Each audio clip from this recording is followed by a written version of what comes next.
Fala Bitcoiner, seja bem-vindo à aula sobre glossário do Bitcoin. Aqui, nessa última aula do módulo 0, introduzindo você ao curso, a gente vai falar sobre palavras importantes que você deve saber antes de aprender sobre o mercado cripto. Então encerra aqui essa parte de introdução, né? No próximo módulo a gente vai aprender na prática o que é Bitcoin ali, conceitos importantes. Mas antes, vamos começar com o glossário e a primeira palavra é a blockchain. Blockchain é onde as transações do Bitcoin são armazenadas. É todo o sistema financeiro que ocorre por trás do Bitcoin, que registra quem mandou, quem recebeu e todos os dados do Bitcoin estão na blockchain. O nome blockchain, né, cadeia de blocos, vem porque os dados são registrados em blocos e esses blocos ficam sequenciados uns nos outros. Por isso, cadeia de blocos, né, traduzindo para o português. E também não é só o Bitcoin que tem blockchain. A segunda palavra é criptomoeda. Então, criptomoedas são moedas descentralizadas que são digitais. O real, dólar são chamadas de moedas fiat, moedas fiduciárias, enquanto o Bitcoin, Ethereum, Cardano, por exemplo, são chamados de criptomoedas. Sempre que você ouvir uma carteira de criptomoedas, significa um lugar onde você vai armazenar as suas criptos. Então, já para adiantar um pouquinho do assunto para vocês, o Bitcoin você pode fazer a autocustódia dele na sua carteira. E por isso que onde você armazena criptos são em carteiras. A quarta palavra é fork, que significa a divisão de uma blockchain em duas, que normalmente origina uma nova criptomoeda. Mas isso não acontece muito, então fica tranquilo sobre esse conceito. Você já ouviu falar sobre minerador? Sim, não é um cara que fica lá escavando ouro. Minerador no Bitcoin é a pessoa que registra as transações na blockchain. Os mineradores eles recebem recompensa em Bitcoin por fornecer segurança e registrar todas as transações que já ocorreram no Bitcoin. E eles não mineram com picaretas e sim com computadores. Então eles colocam o computador dele lá para resolver problemas matemáticos e lá a gente registra as transações que foram feitas na blockchain. Então já falando sobre hash, hash é um número único gerado por criptografia. E já trazendo para o Bitcoin, ela é usada para garantir a integridade dos blocos lá na blockchain. Se você já veio do mercado de bolsa, você já sabe o que é IPO, né? Quando uma empresa é listada na bolsa de valores. No mercado cripto, a gente tem o ICO,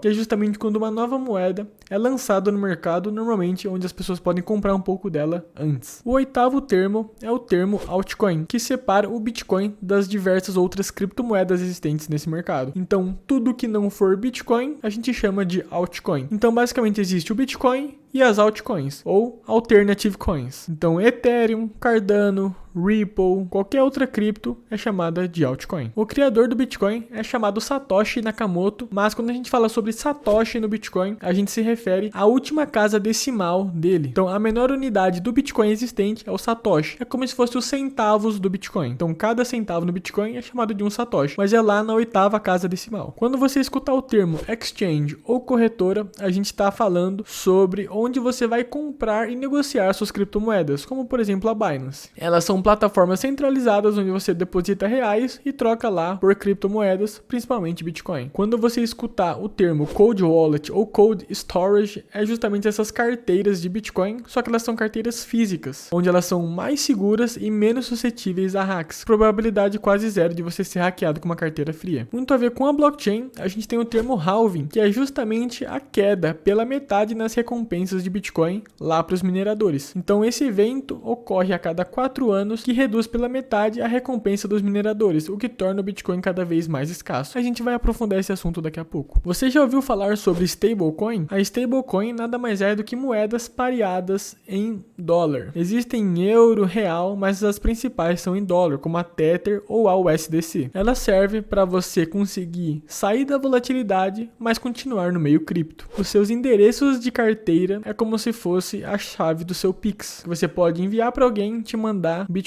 Então, alguém precisa te pagar, você envia seu endereço da carteira para essa pessoa e ela vai, através desse endereço, mandar para sua carteira. O termo token se refere a uma criptomoeda que não tem blockchain. Então, qualquer criptomoeda que não tem a sua própria blockchain e está rodando em outra blockchain é chamado de token. Então, existe, por exemplo, o token UNI que roda dentro da rede da blockchain. Então, é uma criptomoeda que roda em uma rede. Por mais que o Ethereum tenha a sua própria rede, o token que você negocia a moeda se chama token Ether. Quando falarmos sobre hash hash rate na rede do Bitcoin é basicamente a força computacional designada para mineração de Bitcoin. É como se medisse a segurança da rede. O termo node é usado para identificar nós que rodam a rede do Bitcoin. Então existem diversos pontos espalhados pelo mundo todo que rodam a blockchain do Bitcoin nos seus computadores. Todos esses pontos são chamados de nodes, ou nós. Bom, temos o termo também white paper, que é basicamente um documento soltado sobre uma criptomoeda, onde vai falar sobre as intenções de um projeto, como o projeto funciona, a emissão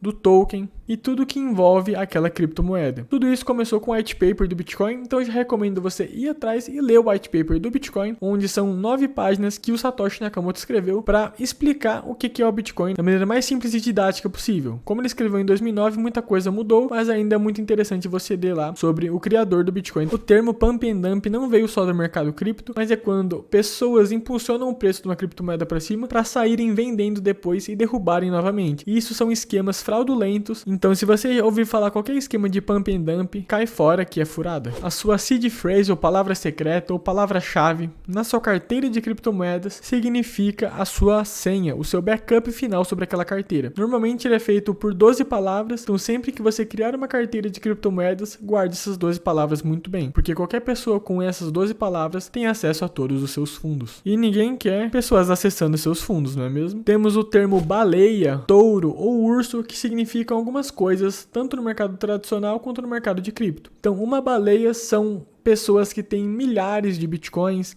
pessoas com muito dinheiro que elas basicamente mandam no mercado. São os institucionais também que a gente chama. Agora, quando a gente fala mercado touro ou mercado urso, significa tendências. No mercado touro é tendência de alta, que o touro ele dá chifrada de baixo para cima. Por mais que pareça engraçado aqui, o touro de Wall Street não é à toa. Ele significa alta. Agora, o mercado urso significa baixa, ativos caindo. Então a gente consegue ver a diferença do mercado touro, que é subindo, para o mercado urso, que é o mercado caindo. Isso vai ser utilizado bastante para falar sobre os ciclos do Bitcoin. Temos o termo em inglês Decentralized Finances, que pode ser traduzido para finanças descentralizadas, que é justamente coisas do mundo tradicional que a gente pode fazer dentro da blockchain, normalmente utilizando a rede Ethereum ou outras redes descentralizadas, o termo DeFi. Temos também o Proof of Work, onde os mineradores precisam gastar energia para validar os blocos, e temos o Proof of Stake, onde os mineradores validam blocos através de travar seus tokens em algum lugar para fornecer segurança para a rede. E o último termo, o termo gas, significa a quantidade de taxa que você vai pagar para fazer da sua transação. Quando a rede está congestionada, a transação ela fica mais cara, e quando a rede está vazia, a transação fica mais barata, já que quem paga mais fica na frente na fila. Espero que esses termos básicos, existem muito mais e outros que você vai aprendendo conforme a vida, mas isso aqui é o suficiente para você começar de uma maneira mais tranquila a entender o que é Bitcoin. Espero que eu tenha te ajudado aqui, e vamos para o módulo 1, onde a gente vai aprender de fato o que é Bitcoin e o que ele soluciona na sociedade, para você entender no que você vai investir. Então, te espero lá.